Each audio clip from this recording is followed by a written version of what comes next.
The Samurai, the Stoic, and the Secret of the First Hour.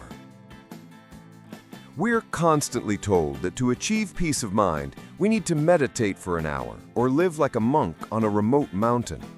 But what if the deepest, most resilient form of mental peace wasn't found in a quiet retreat, but in a world of absolute, terrifying chaos? What if the ultimate morning routine wasn't created by a self-help guru, but by a Roman emperor facing the collapse of an empire, or a samurai warrior preparing for a life-or-death duel? If you struggle to find calm before your busy American workday starts, you are looking for the wrong kind of peace. The real secret lies in historical figures who mastered their minds before the sun rose. This is the story of how history's most powerful figures designed their first hour to conquer fear and achieve true serenity. The historical pursuit of morning mastery isn't a wellness trend, it's a survival mechanism. Our modern-day anxiety often stems from feeling unprepared for the onslaught of the digital world. For ancient leaders, the onslaught was literal: war, famine, and political assassination. The Stoic Emperor, Marcus Aurelius, Rome, 2nd century AD. Picture Rome in the year 170 AD. The Roman Empire is being ravaged by the Antonine Plague, and the Germanic tribes are threatening the northern borders. The burden of this collapsing world rested squarely on the shoulders of Emperor Marcus Aurelius. His morning was not of lattes and emails, it was one of life and death decisions.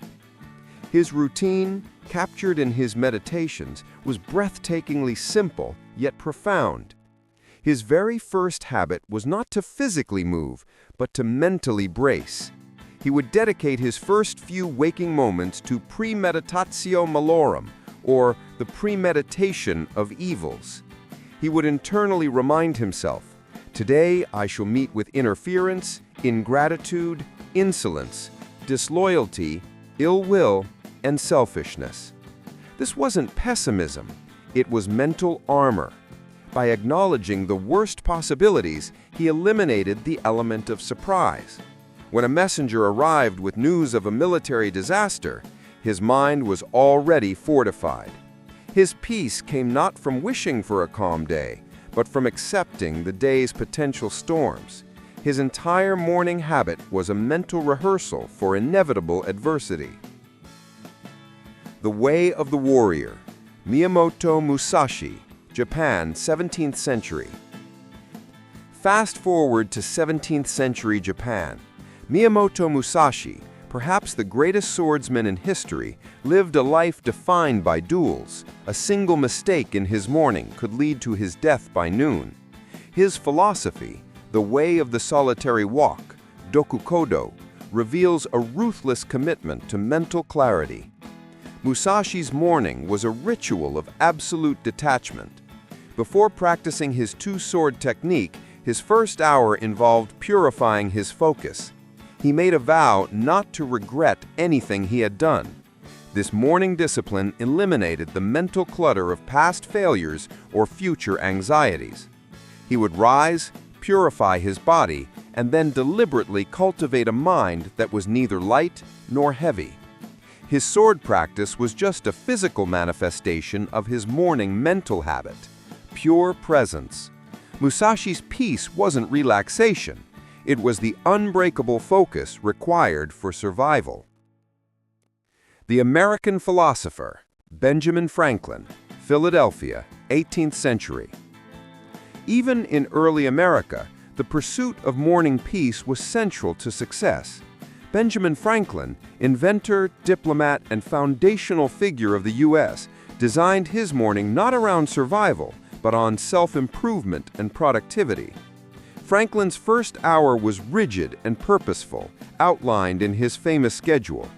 His day began by asking himself a single question: "What good shall I do this day?"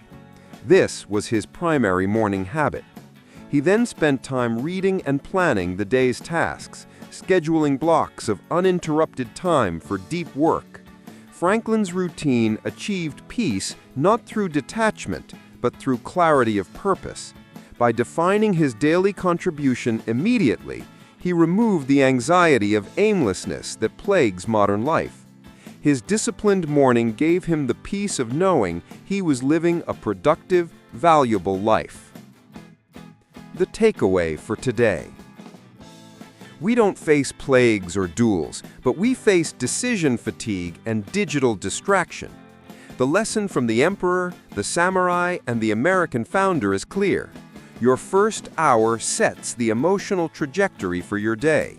Whether you choose Aurelius's method of mental bracing, Musashi's habit of ruthless focus, or Franklin's method of purposeful planning, the zero-cost secret to peace of mind is to design your first hour to gain control, not just react to demands. Start tomorrow not by reaching for your phone, but by choosing your mental armor. That small, daily act of historical discipline is the key to unlocking true, resilient peace in your modern life.